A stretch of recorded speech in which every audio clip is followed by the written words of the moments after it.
World of Warcraft is a game filled with memorable heroes and awesome characters. But with any good story, there needs to be evil villains to counteract the good guys. And that's why we're here today, counting down the top 10 villains of World of Warcraft. Let's get started. Number 10, Sargeras, the leader of the Burning Legion.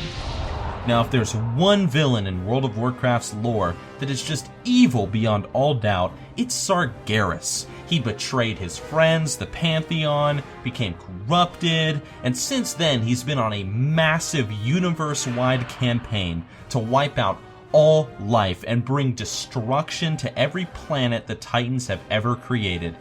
Billions, if not trillions of innocent lives have either been destroyed or corrupted under his influence, and entire planets have been cleaved in half by his sword.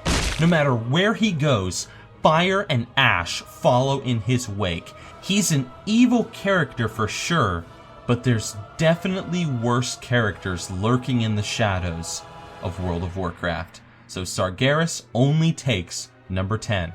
Number 9. It's time to get serious. The undercuts you by 1 gold on the auction house guy.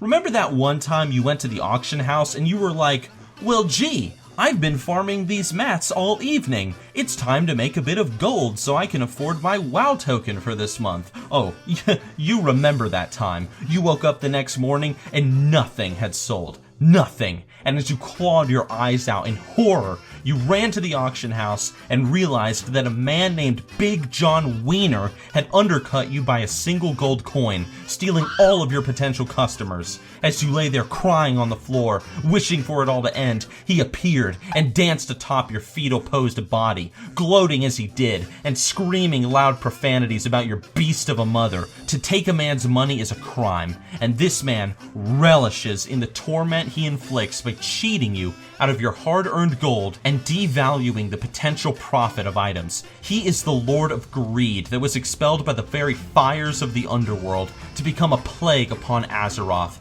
But there are some dark forces in this game, even greater than he. Number 8. The guy who actually talks in Looking for Group. Remember that one time, and I mean that one time, that you joined Looking for Group and someone actually said something? There you were, just trying to level up your alt, and suddenly, this guy just had the audacity to ask you how your day was going. Yeah, I'm sure you remember, and I'm sure that maybe, just maybe, you might come across one of these people again, but it's very unlikely. Now let me explain something to you. Be careful when you see one of these players. You think they're just being polite and kind, don't you? But actually, it's all a big trick. You see, after his defeat at Ulduar, Yogg-Saron's most loyal minions struck out across Azeroth to find sacrifices to revive him and to restore the God of Death to full power. And what was their preferred place to look? Looking for Group. They act nice, lure you into a false sense of confidence, you add them to your friends list, and next thing you know, you're either tied to a sacrificial altar, or you wake up the next morning in a bathtub filled with ice cubes, and your kidney is missing.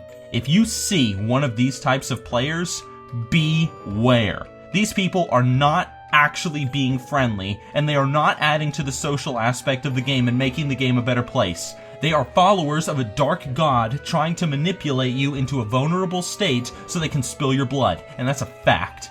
Number 7. The Thunderfury Spammer / Anal Spammers. Trade chat had always been a place of civil discussion and mature interaction between WoW's amazingly polite and angelic player base. That is, until the Anal Thunderfury Nation attacked. It began with the Burning Crusade with the Great Dirge epidemic, and from there, it evolved like a sentient being, infesting trade chats across dozens of servers. Its hive mind had no limits, as chat boxes were spammed endlessly by the minions of this corruption. Nobody knows who exactly began this torture of souls in capital cities. But one thing is certain. He deserves a place on this list because that asshole's little experiment of a joke went way too far. He created a monster made up of the Cheeto-stained fingers of millions of neckbeards across Azeroth. Number 6. The tank/healer that doesn't accept the Q.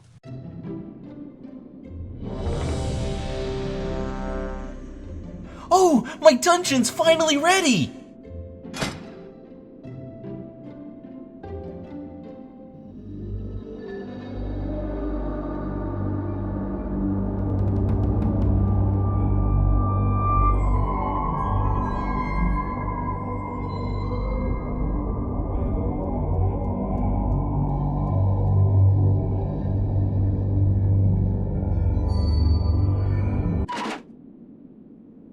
God damn it, why do you people sign up for this thing if you don't even accept the queue? Number 5. The Entitled. In the beginning, there was no butthurt, and people were content with the challenge and achievement factor that World of Warcraft offered. Those were the days of peace and harmony, until a group of cultists called the Entitled began to sneak their way into Blizzard's forums. They complained that epic gear was too hard to get, that raiding was too challenging, that they didn't have time to join guilds, and Blizzard, being the blind fools that they were, actually took these idiots seriously.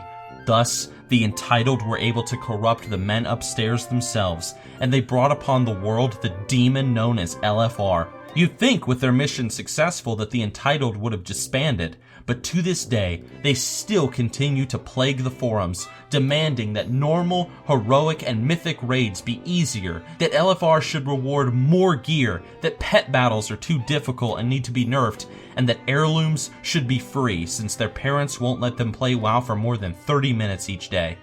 If you're ever on the forums, be wary of the Entitled cult and their ruining influence over this game. They are some of the true villains of World of Warcraft. Number 4. NPCs that will not shut the hell up.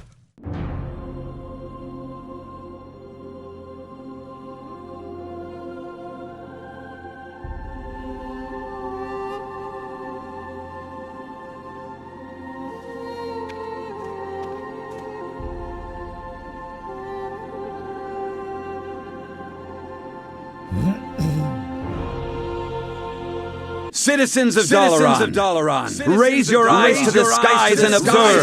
Today our world's destruction has been averted in defiance of our very maker. Avalon the Observer, herald of the Titans, has been defeated by our brave comrades in the depths of the Titan city of Avalon. Avalon will sit down citizens of Dalaran. He rounds the planet into the brightness and alleviated to the Titans. Number 3.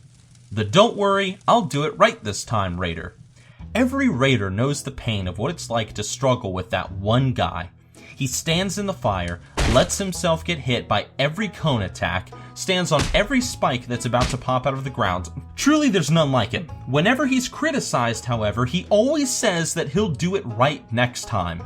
But he's lying. You see, this species of animal was a failed Japanese lab experiment that got out of their cages and began to play World of Warcraft. They were a weapon meant to demoralize enemies by constantly annoying them and wasting their time, and they found their roots in the raiding scene of World of Warcraft. Since the failure at the Hukituki lab, these animals have been destroying guilds and wasting people's time online non-stop. If you ever come across one, be sure to use an elephant dose level of tranquilizer. That will put them out really quick. Proceed to then remove them from your guild and dump their bodies in the river that separates Duskwood from Elwyn Forest. There, in that water, is a direct portal to the realm of the old gods. Let their souls be devoured and try to forget the misery they have inflicted upon you. Number 2. Blizzard Entertainment. It began with the forging of the great games. Warcraft 3 was given to the Tolkien fans, the most literate and wise of all the fantasy book readers. StarCraft was given to the Koreans, the people of the fastest micro. And Diablo was given to the people who didn't seem to mind running the same dungeon over and over again, but with a slightly different layout each time. For above all else, they desired treasures. For within these games was the strength and the will to govern each group of socially rejected nerds. But they were all of them deceived, for another game was made. In the land of California, in the shadows of Mount Lel, the Dark Lord Chris Metzen forged in secret a master game to steal the audience of all others. And into this game, he poured his evil, his cruelty, and somewhat good storytelling skills until he got to the point where Thrall became the most OP shaman in the world, and he kept kill-stealing all of our stuff. But anyway, one by one, the nerds fell into the sway of the game. But there was some who resisted. A last alliance of EverQuest and Star Wars Galaxies players marched upon the armies of World of Warcraft, and on the slopes of Mount Lel, they fought for the place of which MMO was the best. Yeah, so long story short, WoW won, Blizzard became super greedy, they made this unnecessary cash shop, made the game way too easy, released expansions with little content, looking at you Warlords of Draenor, and the Dark Lord Metzen didn't really give a shit. But only one person trumps all of these great villains we've talked about so far in terms of power. I warn you, if you have a weak stomach, I ask you to turn away now. Number 1. The super evil badass dark role player who sits in the corner silently. If there is one person in World of Warcraft that is the most evil, the most diabolical, and the most edgy, it's this motherfucker right here, the super evil badass dark role player who sits in the corner silently. Nobody understands why he sits, or why he doesn't go up to his fellow nerds and roleplay. But upon closer inspection, and because I have the Total Roleplay mod, I think I found the answer. This person is clearly the Dark Lord of Azeroth, whose parents were murdered by undeads who worked for the Burning Legion. All of this is of course terribly misspelled, just to piss you off even further. Damn this guy! He then swore vengeance on all life on Azeroth, and seeks to destroy the world using the power of his black fedora and misty shoulder pads. According to this Total Roleplayer profile, he cares nothing for the world around him, and seeks only to see it burn so that he can laugh in the torment of all those who suffer. He might have been inspired by the Joker from The Dark Knight, I don't know. And the worst part about it is, it says here that if you don't watch out, he'll come for you when and where you least expect it.